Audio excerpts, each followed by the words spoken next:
Israel और Iran के दरमियान जंग छठे रोज में दाखिल हो गई है। तेहरान ने जवाबी कार्रवाइयों का 10वां मरहला भी मुकम्मल कर लिया है। गुज़िश्ता रात फतह मिसाइलों के जरिए 20 से ज्यादा इजरायली फजाई अड्डों और दिफाई इंफ्रास्ट्रक्चर को निशाना बनाया गया।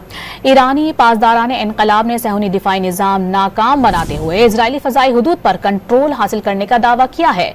ईरानी सुप्रीम लीडर आयतुल्लाह खामनई ने जंग से मुतालिक इख्तियारात पासदारान इनकलाब की शूरा को दे दिए हैं। ईरानी army chief major general Abdul Rahim Mousavi ने इजराइल के खिलाफ असल और बड़ी कार्रवाई जल्द करने का ऐलान कर दिया।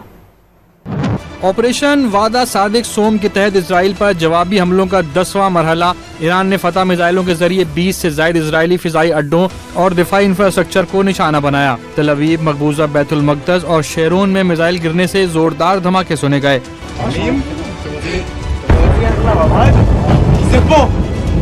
इजरायली मीडिया के मुताबिक ताज़ा हमलों के बाद वस्ती इलाके में आग लग गई। कई इमारतों और गाड़ियों को नुकसान पहुंचा।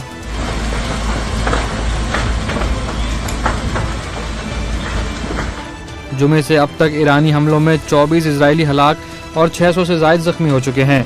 ईरानी पासदारान इनकलाब ने सहूनी दिफाई निजाम नाकाम बनाते हुए फतह मिसाइलों के जरिए इजरायली फिजाई हुदूद पर कंट्रोल हासिल करने का दावा किया है। पासदारान की जानिब से इजरायलियों को तिल अबीब और मजाफाती इलाका खाली करने की वार्निंग भी दे दी गई। ईरानी सुप्रीम लीडर आयतुल्लाह खामनई ने जंग से मुतालिक इख्तियारात पासदारान इनकलाब गार्ड्स की शूरा को मुंतकिल कर दिए। आयतुल्लाह खामनई ने सियोनी रियासत को सख्त जवाब देना जरूरी करार देते हुए पैगाम दिया कि सियोनियों पर ईरान कोई रहम नहीं करेगा। ईरानी army chief major general Abdul Rahim Mousavi ने इजराइल के खिलाफ जल्द बड़ी कार्रवाई का ऐलान कर दिया। अपने वीडियो पैगाम में उन्होंने खबरदार किया कि अब तक की गई जवाबी कार्रवाई एक वार्निंग थी, असल कार्रवाई तो अब होगी।